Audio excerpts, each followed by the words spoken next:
Hey, good morning. Welcome to Westbridge Church. My name is Jeremiah. I'm one of the pastors here at Westbridge, and it's awesome to have you with us. I want to say hello to everybody who's joining us on our online campus. Thanks for participating through that venue. And a big shout out to our Big Lake microsite, who is joining us all together in one house and participating that way. So cool that we have all these different options.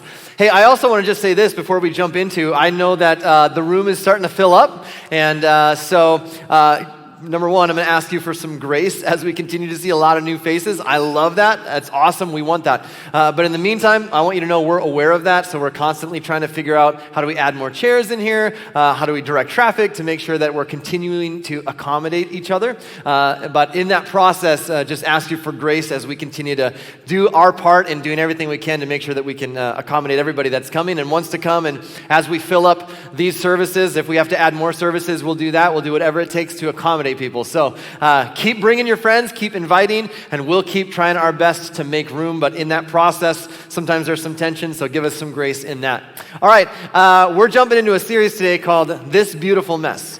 And the reason for this series is because so much of what we experience as human beings is both beautiful and messy, and it all has to do with people. It has to do with relationships, right? And so much of what we felt even in the last 18 months, a lot of it has been things where it brings the best out of us, and a lot of it has been things that has brought out the worst out of us. A lot of it is beautiful, a lot of it's messy, but all of it, the most beautiful parts of our lives, the parts that we tend to lean into and appreciate and value are our relationships. And consequently, some of the craziest, most chaotic, and messiest parts of our lives are also relationships with people. And all of us have people in our lives to varying degrees, and all of us have people in our lives in different spheres of influence and in different arenas, right? And for some of you, you have a roommate, you have a neighbor, maybe you have a friend, you have people that you work with, you have an employer or employees, you have someone who you share a cubicle with, you have someone that you work with who's just a fellow employee, a coworker.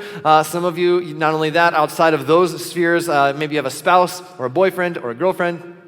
And then you have kids, or you have stepkids, or you have adopted kids, or foster kids, or grandkids. And then you have parents, and you have grandparents, and you have adopted parents, or foster parents. You have all these different relationships going on in your life. And then outside of all that, you have your extended family in all of its various forms, and all of the things that go on with all of that. And then there's everybody else, who you don't necessarily know, but you interact with on some level. The person who's working behind the counter at the hardware store, and the person in front of you in the drive-thru, and the guy driving that Hummer that just is insisting that he merge into your lane, and the lady who's got 27 items in the express lane at the grocery store, and she's paying with an out-of-state check. All of these people you interact with on some level, right? And everybody else then on the other end of your social media. You've got all of those people, all of the people who give you a double click on your Instagram and heart what you said, and give you a love or an angry face and your comment, all the comments that go around on Facebook and social media and Twitter. And whether you like it or not, you interact with, and I interact with, a vast number of people on a daily basis. And apparently, it doesn't always go very well. Apparently, there's some tension around relationships. Apparently, sometimes we love our interactions with people, and sometimes we hate our interactions with people. And if you just look at the sheer amount of money that is spent every single year on everything from marriage books to dating apps to parenting resources to conflict resolution management to workplace culture secrets, it is staggering. We spend millions and millions every single year on trying to figure out how do we navigate these different arenas of our lives, specifically the people that we deal with in these different arenas. And chances are, this last season has made your relationships with other people even more difficult. Chances are you found yourself isolated from some people while simultaneously being clumped together with some others in the last 18 months. And the result of that over this last year, over the last really 18 months, has been we've thrown all kinds of pressure onto our relationships. During the last year of pandemic / presidential race / social justice issues / vaccines / masks / add whatever you want to, whatever's going on in your world on top of all of that, and it feels like the world has really lost our minds a little bit. In terms of, you find yourself maybe at odds with some people, and for some of you, maybe flat out in conflict with some people. It's caused a lot of tension in our relationships, and this may surprise you, but interacting with others in a good way, in a positive way, is actually what the church is supposed to be famous for. It's what the church is supposed to specialize in. And that's not just like my idea of like, hey, I think that would make a good church. This is what Jesus, its founder, told us we were supposed to do. So Jesus, just before he was arrested, when he was here on earth and he's hanging out with his disciples, and just before he's arrested, he's giving them sort of final instructions. And one of the things that he says to them is, as I have loved you, you should love each other. Like, I don't want you to, there's this thing called the golden rule, and it's like, do unto others as you would have them do unto you. And Jesus is like, yeah, we're done with that. This one's the platinum rule. As I have loved you, I want you to love others. And then he says this, there's this fascinating statement right after. He says, this is how the world will know that you're my disciples, is how you treat each other. If you love people the way that I've loved you, then the world's going to take notice of that, and they're going to go, man, those are like Jesus people. Those people, there's something different about them. They love different. They love differently than the other people that I come into contact with. And the fact is, Jesus said this, that this is how people are going to know, and it couldn't be more clear. This is what the church is supposed to be famous for. This is how you're supposed to know that there's a local church in our community, is because there's a group of people who follow Jesus who are so good at loving other people. And they're so good at loving other people that even when they disagree with other people, and especially when they disagree with other people, that they still love well. That you go, man, we don't see eye to eye on everything, but in spite of that, they seem to really treat me well. They seem to really value me as a human being. They seem to really value me as a person. It feels like I matter to them. It feels like my story matters to them. And the fact is, you may not even be aware of this, but that is actually what initially drew followers of Jesus in the first place. That's what drew people in the first century and living in the Roman Empire to this thing called Christianity to begin with, was that there were people who followed Jesus who just treated others so well. And it wasn't because they all believed the same thing. It was because somewhere along the way, they were just treated so well. And so you had people who were like, I'm not sure about this Jesus thing, but you guys follow Jesus and you treat people so well. I want to learn more. And if you're not a Christian or you're not a follower of Jesus, maybe you're even thinking like, do my Christian friends know that Jesus said that? Because some of my Christian friends, I don't think they've heard this. You're supposed to love well, and that's how people will know you're my followers. Do the Christians on Twitter, have they seen this? I'm not so sure they've seen this, right? And I totally understand your hesitation, because what centuries of church has taught us is that this Jesus distinctive of loving others really well is something that's really easy to lose sight of. It's really easy for us to let go of that. In fact, sometimes it's easier for us to make church more about our services and our theology than it is about loving others well. Sometimes it's a lot easier to just talk about the Bible and nod and go, man, that was good, and go home and not actually do something with it and not actually apply it, particularly in the arena of loving other people. And this last season that we've been in, this last 18 months, that did not help us. Our love one another well muscles have atrophied in the last 18 months. We have not been exercising those muscles very well. We spent the last season practicing all kinds of ways to not love each other well. And if you're anything like me, it was a particularly difficult season to love one another well. Because it's a lot easier to be mean. It's a lot easier to be selfish. It's a lot easier to be insensitive. And so this series, what we're in, this beautiful mess, is a call back to the basics of loving each other well.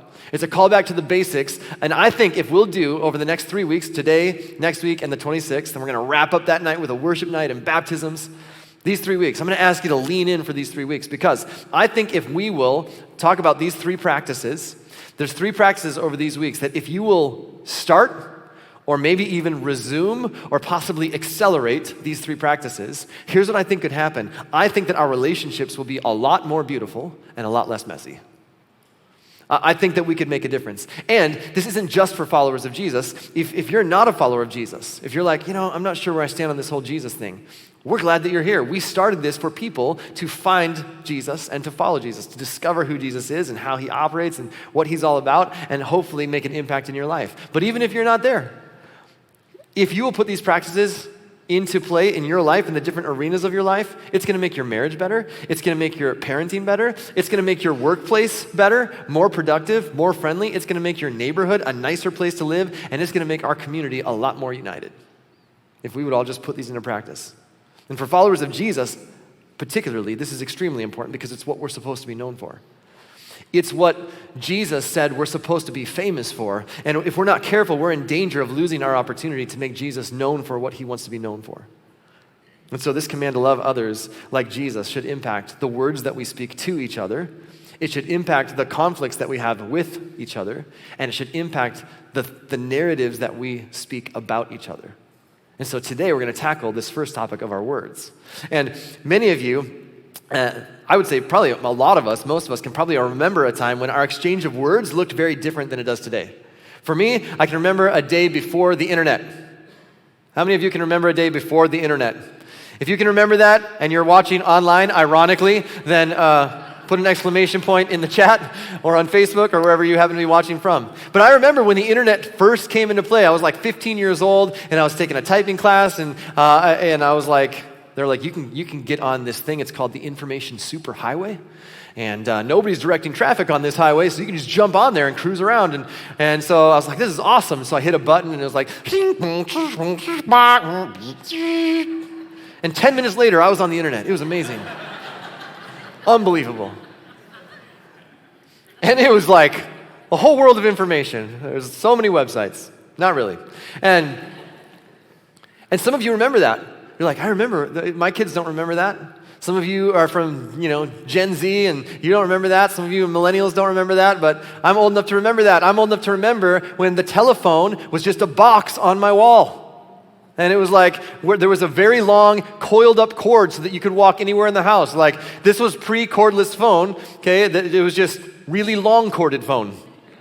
And so you could go anywhere you wanted to, but it was still attached as a box on the wall. Can you believe this? And some of you remember this. I remember this as a kid, the rotary phone. And you're just like, this thing's like making sparks. There's an actual box making sparks with gears. And you're like ticked off every time a guy had like 3 zeros in his phone number. You're like, oh my gosh, right? 0, 0. It took 13 minutes to call my friends, And here's what's wild. I don't know my own kids' phone numbers. My kids have cell phones. I don't know their numbers. I couldn't tell you. I had so many of my friends' numbers memorized when I was a kid because I had to dial them. There's no speed dial, right? You missed a call from somebody, you just missed a call. That was it. You couldn't figure it out. And your main source of news was when somebody literally threw a newspaper onto your porch. That's how you got all your news. Unbelievable.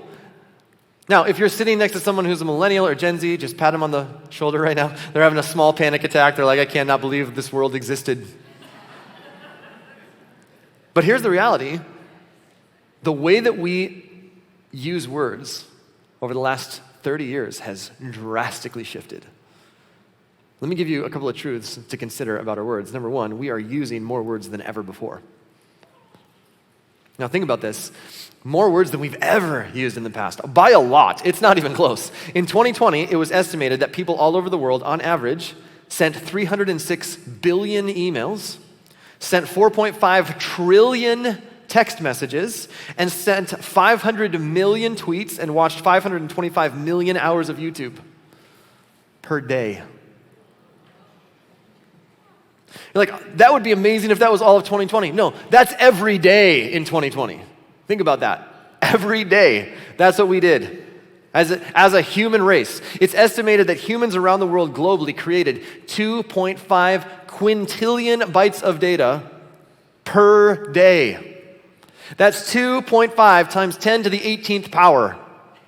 Or the way I'd always remember it, 2.5 with 18 zeros per day.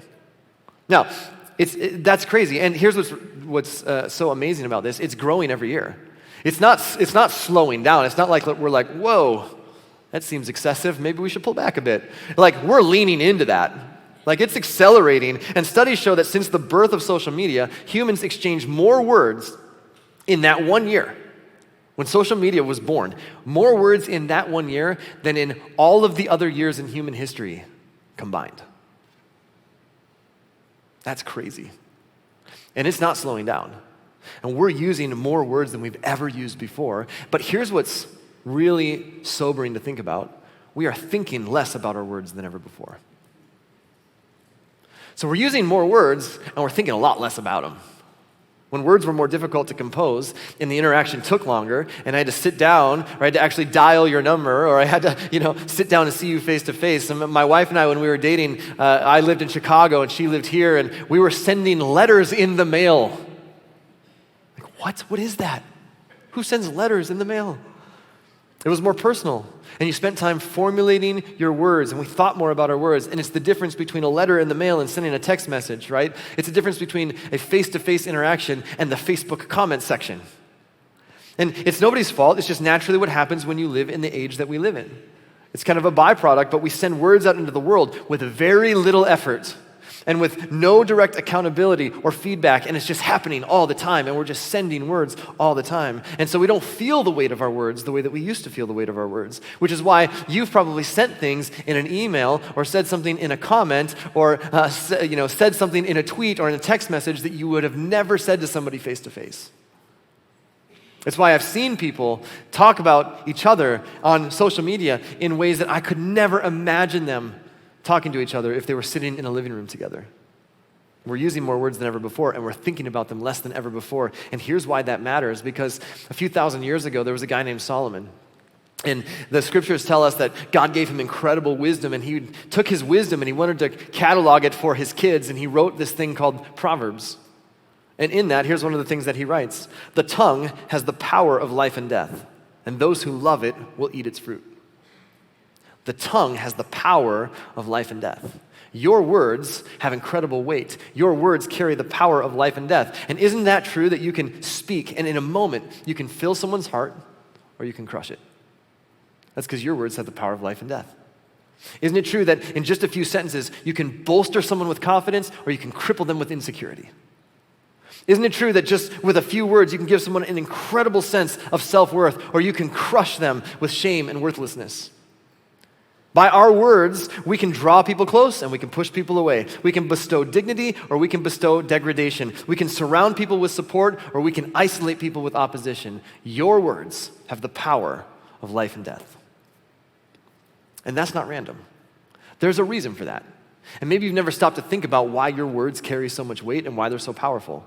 But here's what it comes down to. Our words have power because God's words have power. Now think about it like this. In the creation narrative, we read about this in Genesis, and it says, God said, let there be light, and there was light. God speaks, and things happen. God creates everything that there is, and he does it with a spoken word. Let there be this, let there be that, and it happens, because creation bends to God's commands. It's part of the song that we sang this morning together, right? And when you speak, 100 billion creatures catch your breath. And they evolve in pursuit of what you said because nature bends to the words of God. And then John, later on in his account of Jesus and his life and teachings, he starts off his letter and he says, in the beginning was the Word, and the Word was with God, and the Word was God, and it actually came and it dwelt among us. And he's talking about Jesus, and he's saying, look, it wasn't enough for God to speak. He wanted to be with us, so Jesus came into our world, and it's like God's word took on flesh and bone, and Jesus is the living, walking, breathing word of God, and he came and he lived among us. Because the words of God have power, and we were created in God's image. And creation bends to his words, and so when we speak, it has power. We're the only species. Animals can't do this. Animals can't envision something that doesn't exist and then work towards its creation and communicate ideas and words to accomplish that. We're the only ones that can do that because human beings are created in the image of God. And so our words have power. Our words can speak life and death. It's why some of your best memories are some of the words that were spoken to you at some point in your life. It's why some of your deepest wounds are some of the words that were spoken to you at some point in your life. It's why some of your deepest regrets are some of the words that escaped your lips to someone else. Because our Our tongue carries the power of life and death. And our words carry so much weight to them that you may not be able to remember what someone said to you 5 minutes ago, but you remember what someone said to you 5 years ago. Depending on the context and depending on how that impacted you. And because we are using more words than ever before, and because we're thinking less about them than ever before, we have allowed ourselves to develop a dangerous habit that has the potential to undermine our ability to be known for, as a church, what we should be known for. And several years ago, the Harvard Business Review conducted a study. They actually put out an article that responded to multiple studies that had been done across different sociological demographics. And so there were studies that were done that said, okay, how many positive interactions do people need in relation to negative interactions? How many positive, life-giving words do people need versus negative words to be healthy and to be productive? And the first one to study this was a guy named Dr. John Gottman, and he's written a book that's very insightful, studied marriage for 30 years, and he has a marriage lab where he watches people interact in marriage. And then he can assess based on the way that they treat each other and their interactions, like, where can I help you? But with 94% accuracy, can determine if somebody is unhealthy and on the road to divorce, or if they're healthy, with 94% accuracy, and it all based on a ratio of positive to negative words. And he came to the conclusion, after studying this for decades, that the ratio needs to be 5 positive words for every 1 negative word. 5 positive words, 5 positive interactions for every 1 negative. Now, some of you are like this, like, that was worth the price of admission. If I go home and do, like, that would change your marriage right there. Like, you're like, that's a mic drop moment, let's close in prayer. But that's just one area. Dr. John Gottman put that information out, and what happened is people started studying workplace dynamics, and they came to the exact same conclusion. They said, nope, he got it right. It's 5 positive interactions for every 1 negative interaction, that those are the healthiest workplace teams, that those are the healthiest workplace relationships, and they consequently end up becoming the most productive workplaces. And then child sociologists started studying parenting, and they said, yep, we can confirm that it's 5 positive, life-giving words for every 1 negative word. And they didn't say you should never have a negative word because kids need boundaries and the kids need discipline and correction, but they said it's important that kids grow up in a climate of life-giving words. And the ratio is 5 to 1. And it's amazing, there's no faith element attached to these things. They're simply observations about how human beings interact with one another. And here's the really kind of sobering thought. Those are the best marriages. Those are the best environments for kids. Those are the most successful teams. The average American lives in a ratio of 3 negative to 1 positive. That's just the average. That's where most of us tend to live, which, if I'm being honest, makes me feel a lot better about me. Because I look back at the last year, and I don't know that I've mastered 5. Like, I can tell you I am not clipping along at a 5 to 1 ratio. I look at just this last 18 months and the pressure that put on us relationally, and the pressure that put on us with the different people and the different spheres and the different relationships. And I wish I could tell you, yeah, 5 to 1, I'm killing it. But you open Twitter and it feels like somebody backed up a dump truck of toxicity and just dropped it right there. And you open up a community board on Facebook and you're just like, this is more entertaining than reality TV, right? And you're popping some popcorn and you're just like reading the comments section. It's amazing. Holy cow. I can't believe he said that. You go on your neighborhood Facebook page and somebody's like, hey neighbor, we need to talk about your dog. You're like, oh, great. And then they're like, and don't even get me started on your garbage cans. That's going to be in another post. You're going to love the comments. It's going to be great. And this is all before the pandemic, right? How many of you would say, you know what? There's been an overwhelming surge of positivity in the last 18 months. Yeah, nobody. We have normalized a way of talking to each other that at the very least is keeping us from thriving. We've normalized a way of talking to each other that is actually keeping us mediocre in our marriage, mediocre in our parenting, mediocre in the workplace. It's keeping us divided in our neighborhoods, divided in our community. We've normalized a way of talking to each other that honestly is leading to a lot more insecurity than confidence. It's leading to a lot more hurt than healing. It's leading to a lot more regret than fond memories. We've normalized a way of talking to each other that's leading to a more divided and less unified community. And for followers of Jesus, we've normalized a way of talking to each other that has kept us from being known for what Jesus said we should be known for. We've normalized a way of talking that has diminished our influence in the lives of people because Jesus said, this is how people will know that you're my disciples, is how well you love each other. And we haven't always done a great job of doing that. And we will never be known for what we should be known for if we can't learn to deal with our words. And so, in the first century, there's this guy named Paul. And he comes along and he has this encounter with Jesus, and Jesus changes his life. And we said this last week, that this is often what happens. Almost never does somebody interact with Jesus and encounter Jesus and their life isn't changed. And Paul's life is changed. And he starts to start churches all over the Roman Empire. And then he's writing letters back to these churches. And if you could summarize all of Paul's letters, I mean, this is a bit of an oversimplification, but this is really what his mission was. It's what it came down to. Hey, Jesus said to love others the way that he's loved us. And that's how the world would know that we're followers of his.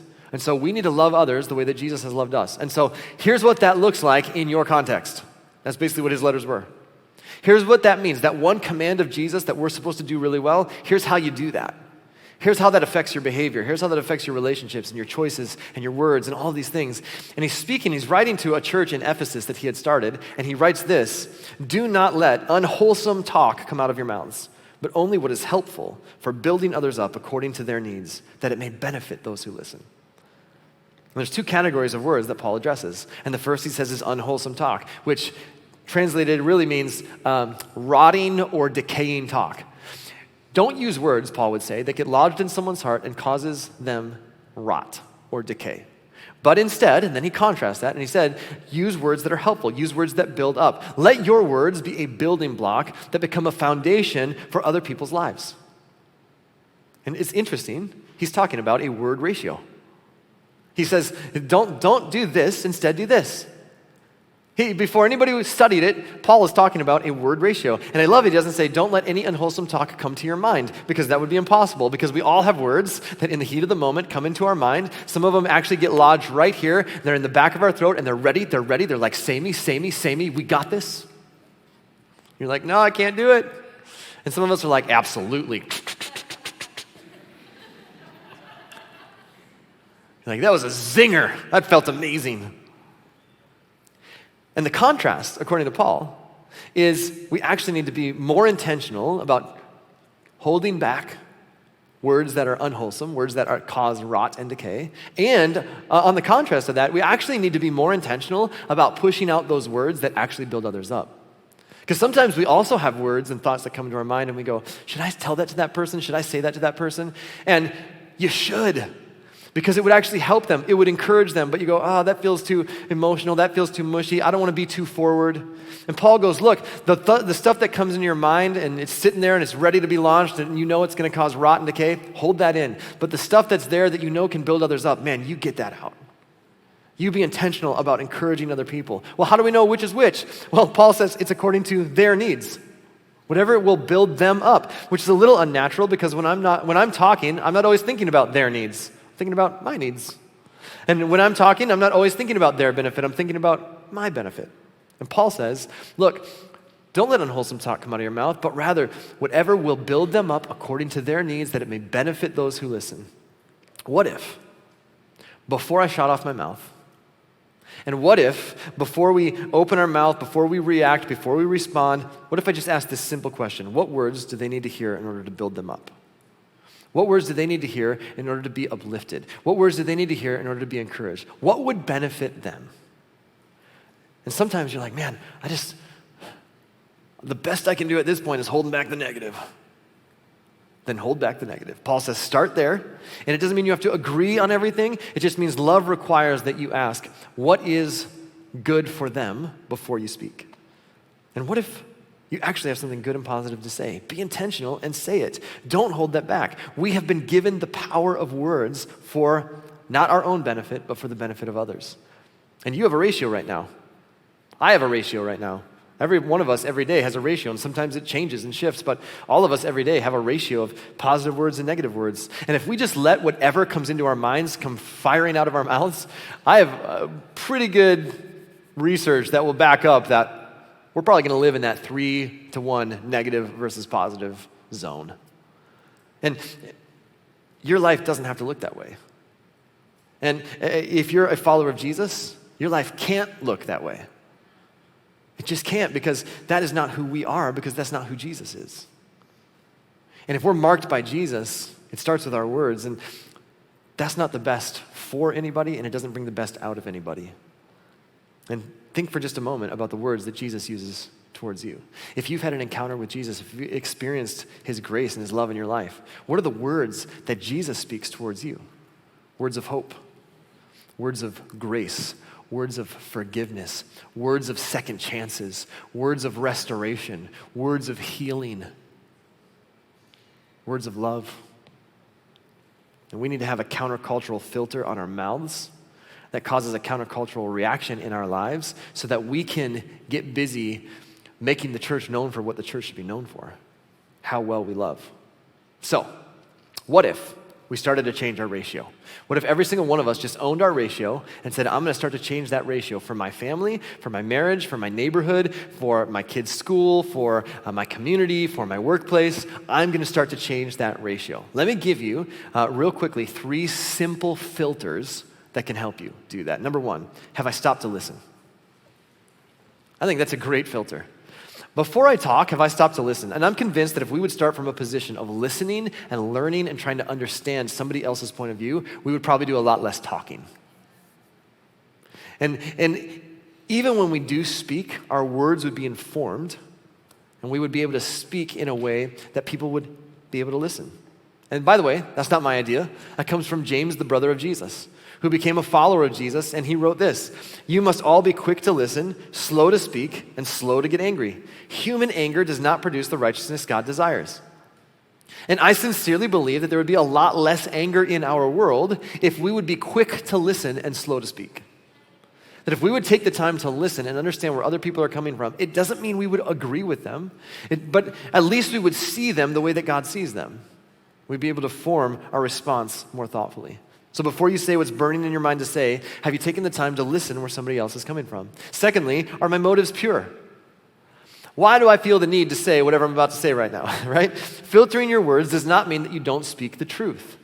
And sometimes this gets confusing. You go, okay, so only say things that will benefit them, only say things that will build them up, but man, sometimes I gotta have a tough conversation with somebody. Are you saying we shouldn't stand up for things? Are you saying we shouldn't speak the truth? No, what I'm saying is that Jesus spoke the truth all the time, but we're told over and over again that it was truth and grace.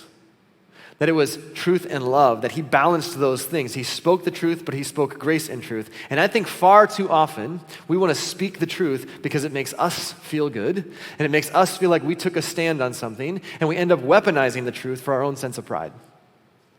And for far too long, what we've done is we've taken the truth, and we've clobbered somebody with it.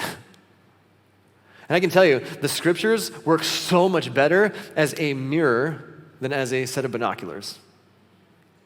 They work so much better when we're using them to look at our lives than to look at the lives of other people. And sometimes when you have to have a difficult conversation, instead of clobbering somebody, and it doesn't matter how right you are, you can be armed to the teeth with truth and still not love someone well because of your motive. If you're clobbering somebody with the truth and there's no grace and there's no love, then no matter how true your truth is, they're not going to hear it. And more importantly, they will not feel loved by you. And so, if your words do not build up and benefit those who hear them, no matter how true they are, if you're using them to clobber somebody, that is not loving. Paul would say this in Ephesians 4, we will speak the truth in love, growing in every way more and more like Christ. Before we spew whatever it is that we're about to with our words, ask yourself, why do I feel the need to say this? And then there are so many things that I say that I realize that was fueled by my own insecurities. I said that because I wanted to be viewed in a specific light. I said that because I wanted to be seen as better than I actually am. And if I'm not careful about my motivation, I will use my words in the heat of a moment to bring someone down in an effort to build myself up. So here's a great filter.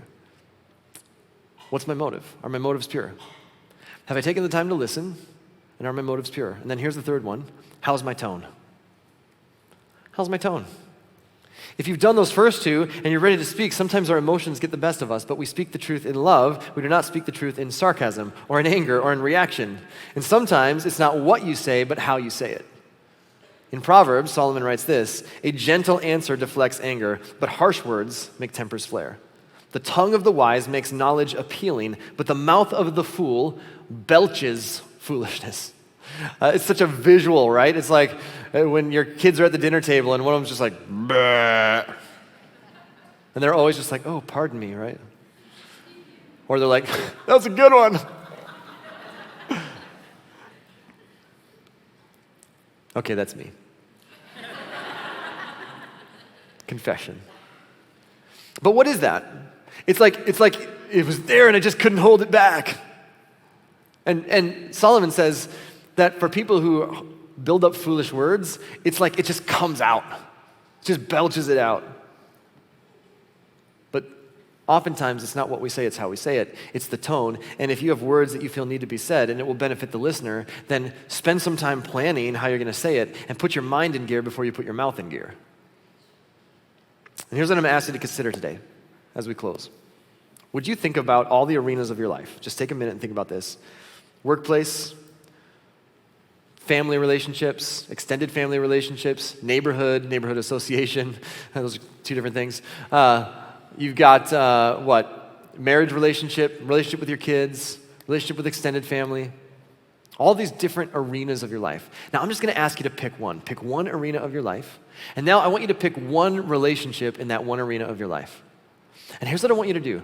I want you to work on 5-to-1 ratio, positive to negative. Don't let any unwholesome words come out of your mouth, but instead only say what is helpful to build others up according to their needs so that they may benefit. And pick one relationship in that one arena of your life and see if you can do that and put that into practice. And just do that for the next week, for the next 2 weeks. See if you can do that through this series over the next couple of weeks, and see if it doesn't make a difference in that one area. And see if that doesn't bleed its way into your other relationships. And maybe as you're sitting here, you're already thinking about that person. You're already thinking about that one person in that one arena, and you've already come to mind for you. What if we all started doing that this week with one person in one arena? What if the several hundred of us who attended these services today and who are watching online and participating in microsites and all these things and who caught it later on in the week, what if every single one of us did that with one relationship in one arena of our life? That would be several hundred people just this week that would be impacted in a significant way. And here's why: because you have no idea what a word from you could do. When I look back at my life, there are specific things that certain people said to me along the way that I don't think I would be standing here today if it wasn't for that conversation, this conversation. And I could go back to those people and be like, you remember when we talked about that? And they'd be like, no. I don't remember that at all. But I remember it. You have no idea what a positive word from you could do. You don't know what hangs in the balance of your decision to say, I'm going to encourage someone today. You don't know what they're going through. You don't know what they've got going on. You don't know what they're facing. And it would be nice, wouldn't it, if everybody just had it plastered everywhere so you could know? That'd be a lot easier. It's like how often I'm driving down the road and it's just like, oh man, I'm frustrated by the person in front of me, or I'm frustrated by the person trying to merge or whatever. But man, if they have a student driver sticker on the back, I give so much more grace. It's like, oh yeah, no worries.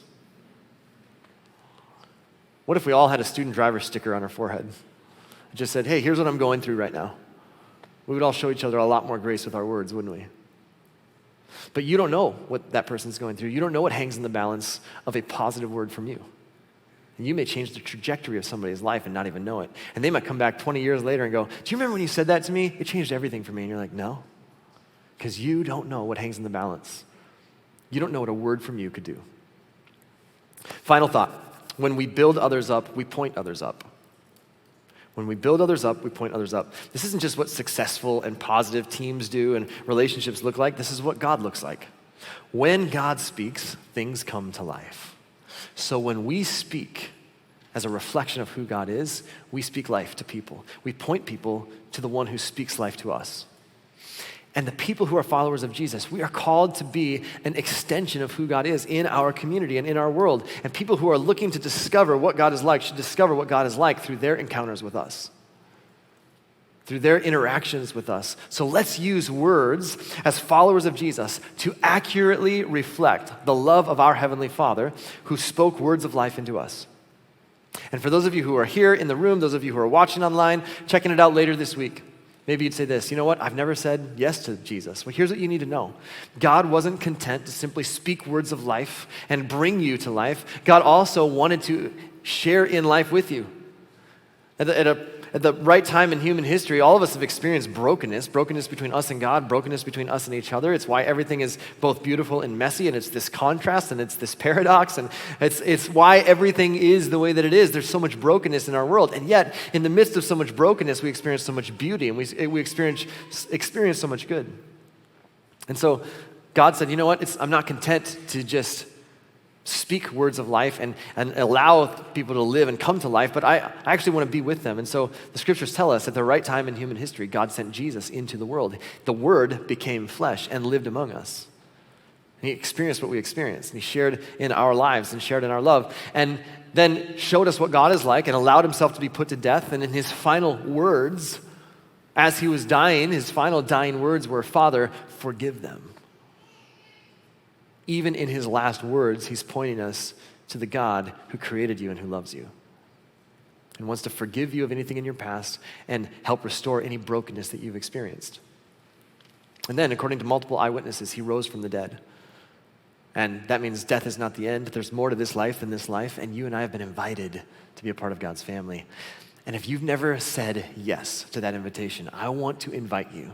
You've been invited by the creator of the universe. He created you, he loves you, he speaks words of grace and hope and forgiveness to you. And all he asks is that you say yes, that you put your trust in him. And if you'd like to say yes, just agree with this prayer as we close. God, please forgive my sins. Forgive me for the times that I've walked away from you. And I thank you that you've never walked away from me. And I pray, adopt me into your family. Make me your son. Make me your daughter. And help me to put my trust in you, to follow you as best as I know how from this moment on. And God, I pray for every single one of us here today.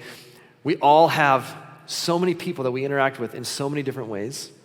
And oftentimes our words get the best of us. We are using more than ever before and thinking less about them. So I pray, may we be a church.